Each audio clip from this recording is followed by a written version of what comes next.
BBC বাংলার অধিবেশন প্রবাহতে আপনাদের স্বাগত। আজ আপনাদের সাথে লন্ডন স্টুডিও থেকে আছি মানসী বড়ুয়া, আর ঢাকায় আমার সাথে থাকছেন আকবর হোসেন। বাংলাদেশের সর্বশেষ গুরুত্বপূর্ণ আপডেট সংবাদে আপনাকে স্বাগত। শুরুতেই সংবাদ শিরোনাম, পরে বিস্তারিত। প্রথমেই জানাবো আমাদের হাতে থাকা সর্বশেষ গুরুত্বপূর্ণ সবথেকে তাজা আপডেট সংবাদ। হবিগঞ্জে 4 আসনে জামাত প্রার্থীর গাড়িতে ইটপাটকেল নিক্ষেপ ভাঙচুর। হবিগঞ্জে জামাত ইসলামের মনোনীত সংসদ সদস্যের গাড়িতে হামলা এবং ইটপাটকেল নিক্ষেপের ঘটনা ঘটেছে। হবিগঞ্জ 4, চুনারুঘাট ও মাধবপুর আসনে জেলা জামাত ইসলামের আমির মাওলানা মোখলেসুর রহমানের নির্বাচনী গাড়িতে ইটপাটকেল নিক্ষেপ ও ভাঙচুর করা হয়েছে।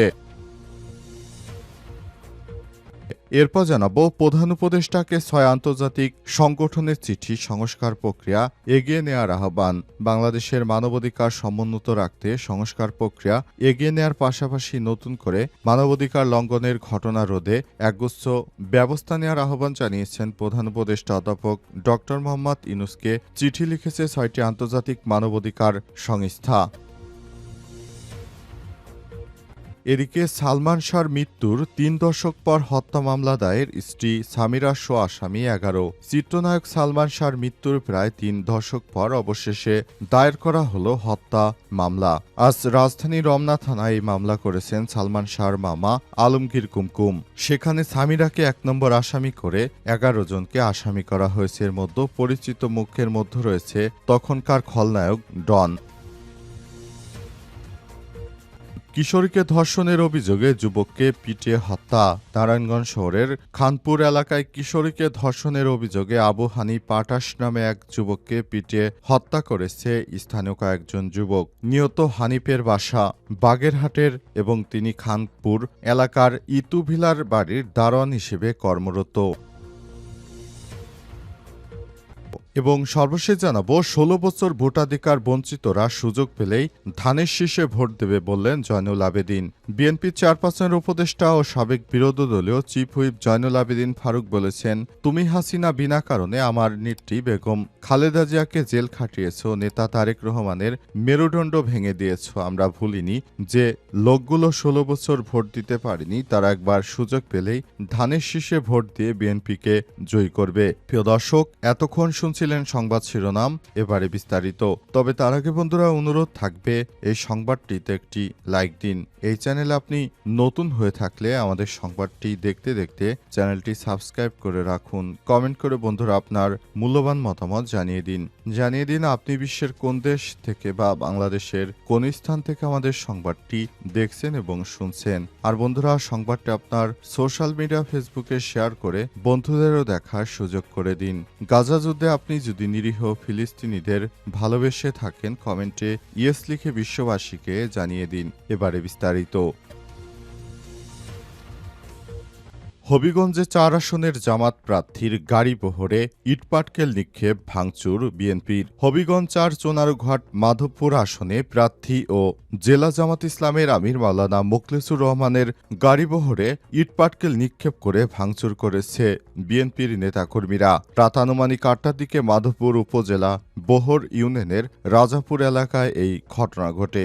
স্থানীয় সূত্র থেকে জানা যায়, মাওলানা মোখলেসুর রহমান সে সময় রাজাপুর এলাকায় একটি উঠান বৈঠকে অংশ নিচ্ছিলেন। বৈঠক চলাকালীন সময় অজ্ঞাত ব্যক্তি তার গাড়ি বহর লক্ষ্য করে ইটপাটকেল নিক্ষেপ করে এতে গাড়ির সামনের অংশের কাচ ভেঙে যায়। মাধবপুর উপজেলা জামাত ইসলামের সহকারী সেক্রেটারি জেনারেল মোহাম্মদ হাফিজউদ্দিন ভূঁইয়া ঘটনার সত্যতা নিশ্চিত করে বলেছেন, আমাদের পক্ষ থেকে বিষয়টি পুলিশকে জানানো হয়েছে। পরে জানতে পারি ঘটনাটি ঘটিয়েছে জৈনিক মানসিক ভারসাম্যহীন ব্যক্তি, তবে আমাদের ধারণা ওই ব্যক্তিকে কেউ প্ররোচিত করেছে। তিনি আরও জানান, খবর পেয়ে পুলিশ দ্রুত ঘটনাস্থলে পৌঁছে তদন্ত শুরু করেছে। এ বিষয়ে মাধবপুর থানার ভারপ্রাপ্ত কর্মকর্তা ওসি মোহাম্মদ শহীদুল্লাহ বলেছেন, আমরা জানতে পারি বিএনপির নেতাকর্মীরা জামাত ইসলামের নেতার গাড়ি বহরে হামলা করেছে। পরে আমরা জানতে পারি যে ব্যক্তি হামলা করেছে তিনি একজন মানসিক ভারসাম্যহীন ব্যক্তি। ঘটনার খবর পেয়ে পুলিশ তাৎক্ষণিকভাবে ঘটনাস্থলে পৌঁছে জানতে পারে স্থানীয় ওই মানসিক প্রতিবন্ধী ব্যক্তি গাড়ির গ্লাস ভাঙচুর করেছে। বিষয়টি আরও তদন্ত করা হচ্ছে। কোনো রাজনৈতিক দলের সঙ্গে জড়িত আছে কিনা সে ব্যাপারে তদন্ত করা হচ্ছে। প্রধান উপদেষ্টাকে 6 আন্তর্জাতিক সংগঠনের চিঠি, সংস্কার প্রক্রিয়া এগিয়ে নেওয়ার আহ্বান। বাংলাদেশে মানবাধিকার সমুন্নত রাখতে সংস্কার প্রক্রিয়া এগিয়ে নেওয়ার পাশাপাশি নতুন করে মানবাধিকার লঙ্ঘনের ঘটনা রোধে এগুচ্ছে ব্যবস্থা নেওয়ার আহ্বান জানিয়েছেন প্রধান উপদেষ্টা অধ্যাপক ড মোহাম্মদ ইউনূসকে চিঠি লিখেছে 6টি আন্তর্জাতিক মানবাধিকার সংস্থা। রোববার 19 অক্টোবর যুক্তরাষ্ট্রভিত্তিক মানবাধিকার সংস্থা হিউম্যান রাইটস ওয়াচ HRW এর ওয়েবসাইটে এই চিঠি প্রকাশ করা হয়েছে। চিঠিটি দিয়েছে HRW বিশ্বজুড়ে সাংবাদিকদের অধিকার প্রতিষ্ঠায় কাজ করা নিউ ইয়র্ক ভিত্তিক সংস্থা committee to protect journalist CPJ, বিশ্বজুড়ে নাগরিক সমাজের অধিকার রক্ষায় কাজ করা দৈনিক আফ্রিকা ভিত্তিক সংস্থা সিভিকাস, রোহিঙ্গাদের অধিকার নিয়ে বিশেষভাবে কাজ করা মানবাধিকার সংগঠন থাইল্যান্ড ভিত্তিক ফোর্টিফাইড রাইস, যুক্তরাষ্ট্র ভিত্তিক মানবাধিকার সংগঠন Robert F Kennedy, human rights ও টেক গ্লোবাল ইনস্টিটিউট। প্রিয় প্রধান উপদেষ্টা ড মোহাম্মদ ইউনূস, জাতিসংঘের সাধারণ পরিষদ অধিবেশন চলাকালে বাংলাদেশে মানবাধিকার পরিস্থিতি নিয়ে আলোচনা করার জন্য আপনাকে আন্তর্জাতিক মানবাধিকার সংস্থাগুলোর প্রতিনিধিদের সঙ্গে সাক্ষাৎ করার জন্য আপনার প্রতি গভীর কৃতজ্ঞতা প্রকাশ করছি। জুলাই বিপ্লব, শেখ হাসিনা আওয়ামী লীগ সরকারের পতনের পর অন্তর্বর্তীকালীন সরকার মৌলিক স্বাধীনতা, পুনর্বহাল আইন সংস্কার, গুম ও অন্যান্য নিপীড়নের তদন্ত করতে বেশ কিছু গুরুত্বপূর্ণ পদক্ষেপ নিয়েছে। 2026 সালে নির্বাচনের আগে যে অল্প সময় রয়েছে সেই সময়ের মধ্যে আপনি মানবাধিকার রক্ষার পরিসর বাড়ানোর আহ্বান জানাচ্ছি। একই সঙ্গে বাংলাদেশে অবাধ, সুষ্ঠু ও নির্বাচনের নিশ্চয়তা বিধান এবং ভবিষ্যতে পরিস্থিতির অধঃপতন ঠেকানোর জন্য প্রয়োজনে শক্তিশালী প্রতিষ্ঠানসমূহ নিশ্চিত করতে আহ্বান জানাচ্ছি। আমরা গভীরভাবে উদ্বিগ্ন যে নিরাপত্তা খাত এখনও সংস্কার হয়নি এবং নিরাপত্তা বাহিনীর সদস্যরা জবাবদিহি ও সংস্কার প্রচেষ্টা সম্পূর্ণভাবে সহযোগিতা করছেন না। অন্তর্বর্তীকালীন সরকারকে অবশ্যই বিগত সরকারের অধীনে সংগঠিত গুরুতর নিপীড়নের জন্য বিচার নিশ্চিত করতে আরও পদক্ষেপ নিতে হবে। সালমান শাহর মৃত্যুর 3 দশক পর হত্যা মামলা দায়ের, স্ত্রী সামিরা সহ আসামি 11। চিত্রনায়ক সালমান শাহর মৃত্যুর প্রায় 3 দশক পর অবশেষে দায়ের করা হলো হত্যা মামলা। সোমবার মধ্যরাতে রাজধানী রমনা থানায় এই মামলা করেন সালমান শাহর মামা আলমগীর কুমকুম। সেখানে অভিযুক্ত করা হয়েছে সালমান শাহর স্ত্রী সামিরা হক সহ মোট 11 জনকে। জানা গেছে, সোমবার আদালতের নির্দেশে সালমান শাহের মৃত্যুর ঘটনার পুনঃতদন্তের নির্দেশ দেওয়ার পর 24 ঘণ্টা না পেরোতেই এই মামলা দায়ের করা হয়। সালমান শাহর মামা আলমগীর কুমকুম বলেছেন, সালমান শাহর বাবা ম্যাজিস্ট্রেট ছিলেন। উনি অনেক চেষ্টা করেছেন অপমৃত্যুতে হত্যা মামলা রূপান্তর করতে চেষ্টা করতে উনিও দুনিয়া থেকে চলে গেছেন। এখন এতদিন পর এটা হয়েছে, ইনশাল্লাহ এটা প্রমাণ হবে হত্যা না আত্মহত্যা। ইনশাল্লাহ প্রমাণ হয়ে যাবে, আপনারাও দেশবাসী জানতে পারবেন এটা প্রমাণ হবে সে হত্যা নাকি আত্মহত্যা করেছে।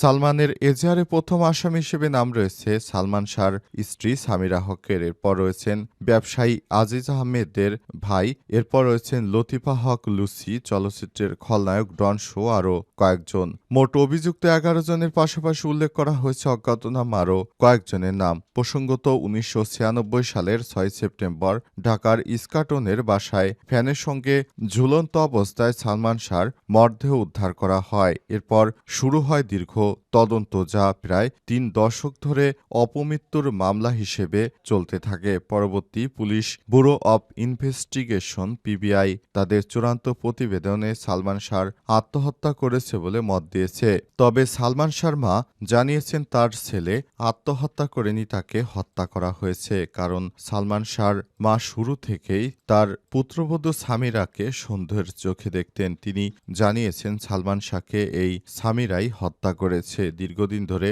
মামলার করার জন্য চেষ্টা করা হলেও কিন্তু মামলা করতে পারেননি অবস্থায় সালমান শাহর মৃত্যুর জন্য তার স্ত্রীকে দায়ী করা হলেও তিনি তার স্ত্রীকে মামলা দেয়া যায়নি, কারণ তার স্ত্রীর অনেক বড় বড় জায়গায় হাত ছিল। নিজের বাবা একজন ম্যাজিস্ট্রেট হওয়ার সুবাদেও সালমান শাহর মৃত্যুর ঘটনায় তার বাবা কোনো মামলা দায়ের করতে পারেনি। তাহলে বুঝুন কতটা রাজনৈতিক চাপের মধ্যে তারা ছিল। এখন সালমান শাহর মা এবার মামলা দায়ের করার জন্য ব্যবস্থা গ্রহণ করেন। অবশেষে সালমান শাহর মামা এই মামলাটি দায়ের করেছেন আদালতের মাধ্যমে। কিশোরীকে ধর্ষণের অভিযোগে যুবককে পিটিয়ে হত্যা। নারায়ণগঞ্জ শহরের খানপুর এলাকায় কিশোরীকে ধর্ষণের অভিযোগে আবু হানিফ ২৮ নামের এক যুবককে পিটিয়ে হত্যা করেছে স্থানীয় কয়েকজন যুবক। নিহত হানিফ বাগেরহাটের খন্তাকাটা গ্রামের আবুল কালামের ছেলে এবং খানপুর এলাকার ইতুভিলার বাড়ির দারোয়ান হিসেবে কর্মরত ছিলেন। নিহত মেজ বোনের স্বামী ইব্রাহিম জানান, খানপুর এলাকায় অভি নামের এক যুবক সহ কয়েকজন প্রথমে হানিফের বোন ও তাকে আটকে রাখে। সময় তারা হানিফের অবস্থান জানতে চায়। বিকেলে হানিফকে পেয়ে তাদের ছেড়ে দেওয়া হয়। তবে কিছুক্ষণ পরই হানিফকে বেধড়ক পেটাতে থাকে ওই যুবকরা। এক পর্যায়ে তিনি জ্ঞান হারালে তাকে রাস্তায় ফেলে চলে যায়। পরে গুরুতর আহত অবস্থায় হানিফকে উদ্ধার করে খানপুর ৩০০ শয্যা বিশিষ্ট হাসপাতালে নিয়ে গেলে চিকিৎসক তাকে মৃত ঘোষণা করে। ইব্রাহিম আরও জানান, অভিযুক্ত যুবকরা কখনো ধর্ষণ কখনো ইভটিজিংয়ের অভিযোগ তুলে হানিফের পরিবারের কাছে টাকা দাবি করত। টাকা না দেয় পরিকল্পিতভাবে তাকে পিটিয়ে হত্যা করা হয়েছে বলে অভিযোগ করেন তিনি। এ ঘটনার সত্যতা নিশ্চিত করে নারায়ণগঞ্জ সদর মডেল থানার অফিসার ইনচার্জ নাসির উদ্দিন বলেছেন, খবর পেয়ে পুলিশ ঘটনাস্থলে গিয়ে নিহতের মরদেহ উদ্ধার করে ময়নাতদন্তের জন্য নারায়ণগঞ্জ জেলা হাসপাতালে পাঠিয়েছে।